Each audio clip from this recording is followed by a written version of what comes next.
Ramdadadadam. Ramdam. Nous sommes de retour sur Ramdam pour le salon de la BD. Dernière interview de la journée avant de passer à demain. Donc voilà, toujours sur Ramdam au 91.8, la radio étudiante de Valenciennes, toujours avec Jérémy et cette fois-ci avec Yannick Grossetête. Bonjour. Bonjour. Bonjour. Vas-y Jérémy. Alors je vais pas cacher le plaisir que j'ai à recevoir Yannick Grossetête parce que j'ai pu parcourir en partie son œuvre et c'est vraiment un plaisir de lire tes albums. Tu es par exemple édité en ce moment chez Fluide Glacial. C'est ça. Et donc Fluide Glacial, pour moi, un magazine mythique de l'humour et bande dessinée.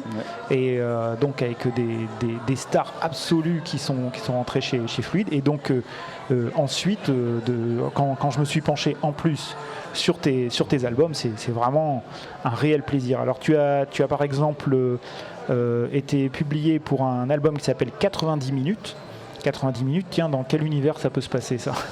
Eh ben ça parle de football, donc ça parle de la Ligue 2 de France, parce que je suis un fan de la Auxerre.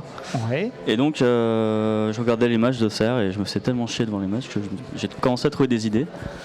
Et j'ai une idée, 2 idées, 3 idées, et puis au final, et après c'est pour faire un album. Ça a déroulé. Alors moi quand on parle de foot en bande dessinée, souvent on tombe sur foot de rue, sur les albums pour les fans du PSG, des choses comme ça. Bon, c'est de la BD d'autoroute un peu. Oui, voilà, c'est bien, c'est bien. Mais après quand on associe le football et l'humour, on a souvent de très très bonnes surprises. On a Pierre Lapolice ou Bouzard qui ont fait des albums tordants. Et quand j'ai lu ce que tu as produit, mais alors là, on part parfois dans du non-sens, dans des délires absolus qui sont à mourir de rire.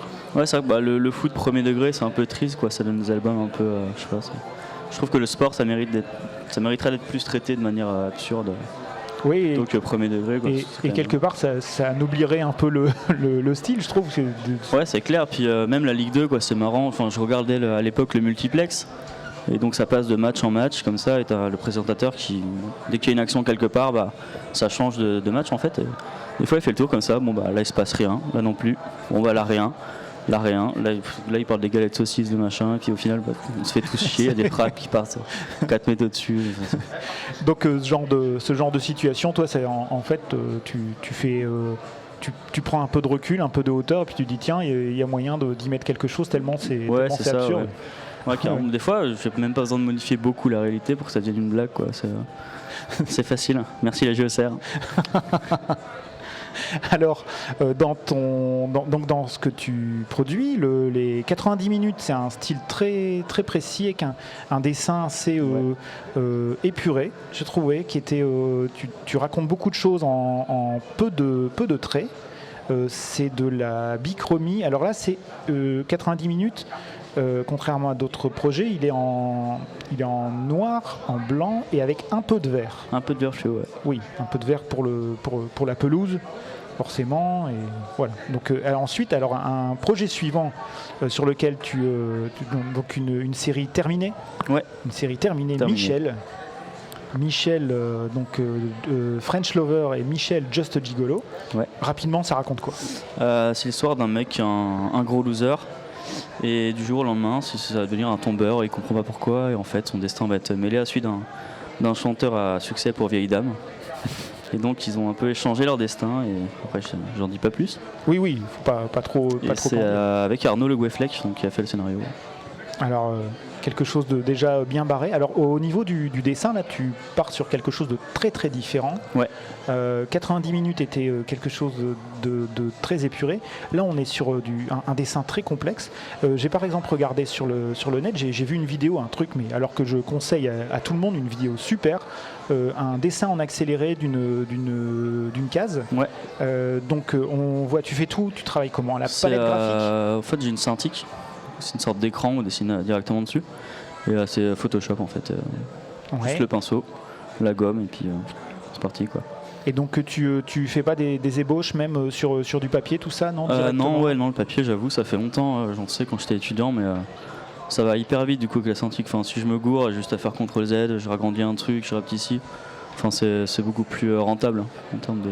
Oui, c'est temps, rentable. quoi. Et Ouais. après, vraiment, moi, j'invite les gens à aller voir cette vidéo. Si on tape Yannick Grossetête et on Ouais. clique sur vidéo très vite, Sur ma chaîne YouTube. on tombe dessus, oui, sur ta chaîne Abonnez-vous. YouTube. Et c'est et franchement, c'est vrai que c'est un plaisir parce qu'on voit au départ quelque chose de très surprenant, c'est que le dessin, il est assez simple. Il est basé sur des grands blocs Ouais. de dessin, et au fur et à mesure, on a des effets d'ombre, on a des effets de lumière, tout ça qui se superpose, et ça donne un dessin très très élégant, j'ai trouvé. Merci. Un dessin, non mais vraiment, c'est sincère, un dessin vraiment qui donne vraiment une élégance surprenante, et qui colle vraiment à l'humour, en plus à la forme d'humour que tu défends. Ouais, bah dans cet album-là, ça méritait un traitement un peu plus élaboré que dans 90 minutes où c'est vraiment du gag absurde. Donc le dessin, franchement, on s'en fout. Enfin, tant que c'est efficace graphiquement, alors que dans Michel, ouais, les choses sont un peu plus. J'aime beaucoup en fait faire de la couleur. J'adore ça vraiment, trouver des décors, tout ça. Donc là, vraiment, j'y vais à fond sur les décors. Je passe beaucoup de temps à faire des recherches aussi d'ambiance, de couleurs. Enfin voilà. Beaucoup plus travaillé sur Michel en termes de dessin. Alors tu joues les modestes sur ta qualité graphique, mais quand même t'as déjà été repéré à Angoulême par exemple. Ça s'est plutôt bien passé pour Ouais, toi. j'avais fait le tes concours démarrages. Jeune Talent à l'époque. Ouais, c'est vrai que c'était cool parce que du coup, ils payaient le trajet puis l'hôtel sur place. Donc, s'ils n'avaient pas payé tout ça, je pense que j'y serais pas allé parce qu'à l'époque, j'étais à Liège. Ça fait quand même c'est un petit budget quoi d'aller au festival, le genre machin. Donc c'était cool, et puis sur place rencontrer plein d'éditeurs parce qu'il y avait des rencontres aussi organisées par le festival. Puis il y avait une chouette visibilité aussi. Enfin, il y avait une exposition où il y avait les planches de tous les lauréats. Donc ça, ouais, c'était sympa à faire. Et donc toute cette aventure débouche sur ton prochain album à sortir qui Ouais. s'appelle Merci l'amour, merci la vie, c'est bien C'est ça. ça, hein. Donc ça reprend dans le dessin, ça reprend un peu ta manière de dessiner dans 90 minutes. Ouais, bah même dans l'humour, c'est un peu un humour absurde. Du coup, c'est à peu près le même dessin 90 minutes, en plus évolué quand même. Depuis 90 minutes, je l'ai commencé en 2015. En réalité, quand j'étais étudiant, c'était mon projet de fin d'études. Du coup, depuis là, ça quand même, c'était il y a 4 ans. Ouais, Donc là, ouais, ça a pas mal évolué. C'est un peu la suite de cet humour-là aussi. Donc on est vraiment sur du gag absurde en 1 ou 2 pages. Où ça parle de l'amour, de la vie. Ouais. Alors ouais, ça parle des couples, des relations de couple principalement, parle de la pas famille aussi. Ça parle pas seulement du couple, ça parle de la société aussi. Ouais, ça. Ouais. Avec, moi je pense à cette page absolument hallucinante où il y a le gamin qui joue à FIFA 20. Ouais. Si on peut raconter vite fait à l'auditeur. Ouais, en fait c'est un gosse qui joue à une sorte de FIFA dans le futur où au final il joue à la vie du footballeur, donc il doit aller en boîte de nuit, il doit se taper des putes sans se faire prendre parce que sinon il va perdre ses sponsors et il prend de la coke, mais il faut faire gaffe quoi. Enfin voilà, c'est un peu le foot moderne caché. Ouais, donc là voilà, on en revient encore à ton premier amour de dénoncer un petit peu, dénoncer non mais enfin ouais, ça reste taper gentil quand même, gentiment ouais. sur la façon de voir le foot moderne. Ouais. Donc voilà, il y a des choses qui reviennent là, ça y est. Ouais, c'est vrai que en fait, album en album, t'as des. À la base, il n'y avait pas trop de trucs sur le foot, mais il y a eu un hors-série jeux vidéo dans Fluide Glacial.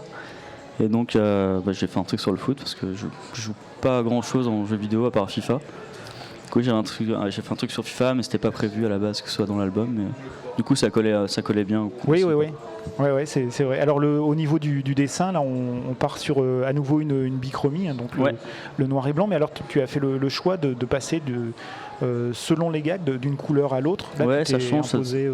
Ça dépend de l'ambiance en fait. Des fois il y a. Par exemple, ça dépend de ce que ça raconte l'histoire. Si je peux reprendre une couleur qui est associée à l'histoire, je le fais. Ou comme ça change, c'est un peu plus varié. Ok, parce pas mal. Que le ton est assez varié. Enfin, il y a des trucs plus poétiques, il y a d'autres trucs plus absurdes. Enfin, c'est assez varié quand même dans l'album. Oui, c'est vrai que la forme d'humour, elle est assez diversifiée. Ouais. On ne sait jamais vraiment quand on rentre dans une planche quel angle on va trouver. Ça, c'est vrai que c'est assez surprenant. Tu peux continuer, hein. Ouais, ah, très bien, j'ai encore le temps de poser des questions, mais c'est super. Bien ça. sûr, bien sûr. Alors, Vas-y. tiens, je vais te demander un petit peu sur tes inspirations, toutes les personnes que tu as vues travailler dans le monde de la bande dessinée. Tu as aimé le travail de qui tu as pu suivre? Moi c'est un peu spécial parce qu'en fait je suis arrivé en BD complètement par hasard. Je suis arrivé à Liège en école de BD et en fait j'en avais jamais trop lu. Donc j'ai commencé à en lire en même temps que j'en sais. Du coup j'ai pas vraiment d'auteur qui m'inspire depuis des années. Ouais, bah, ça peut être bien aussi. Hein. Mais j'aime beaucoup des des gens comme Bouzard, comme Bastien Vives, comme Fab Caro. Rupert et Milo. Rupert et Milo aussi, ouais, j'ai découvert. Ouais. J'ai découvert en fait quand j'ai commencé à écrire 90 minutes en cours et justement ça a fait penser à cet humour-là un peu et mon prof m'a dit tu devrais lire ça. Oui, bah voilà. C'est ça que j'ai découvert. Ouais, c'est un peu, voilà, c'est ça. Ça m'a un peu fait penser à tout ça. C'est Fab Caro, Rupert et Milo, Vouch aussi peut-être. Vouch, non, je connaissais pas non plus avant. On m'a dit ça me fait penser à ça. Parce que Vouch, c'est très beau aussi. Ouais. Enfin, oui, voilà, il y a un côté très élégant dans le dessin de Vouch et qui se retrouve notamment dans ta série Michel. Il fait tout. En plus, il fait tout à la vraie peinture, donc c'est encore plus. Moi, c'est Photoshop. Oui, mais c'est pas vraiment du vrai dessin. Non, franchement, c'est plutôt du bon boulot. Yannick, on peut te retrouver sur les réseaux sociaux. Ouais, donc surtout sur Instagram. Sur Instagram, ouais. Ta chaîne YouTube aussi apparemment. Ouais, j'ai mis qu'une vidéo en fait. Il n'y a qu'une vidéo. Ouais, mais elle est super. Faut aller la voir de toute façon. Faut aller la voir plus d'une fois. Franchement, si vous likez, j'en ferai une deuxième. Ah cool. Allez, alors on va bien dire aux auteurs, vous likez, moi je vais aller liker tout de suite. Donc c'est Yannick Grossetête, on répète sur Instagram et sur YouTube. Est-ce qu'il y a des futurs projets qui sont en train d'arriver? Et ben justement, en ce moment, j'ai Merci l'amour, merci la vie qui paraît tous les mois dans Fugacial. Et donc il va sortir, le premier tome sortira en février. Voilà, 2020. En février 2020. Voilà. Yannick Grossetête, merci beaucoup d'être venu au micro de Merci à vous. Bon salon de la BD, bon après-midi et voilà.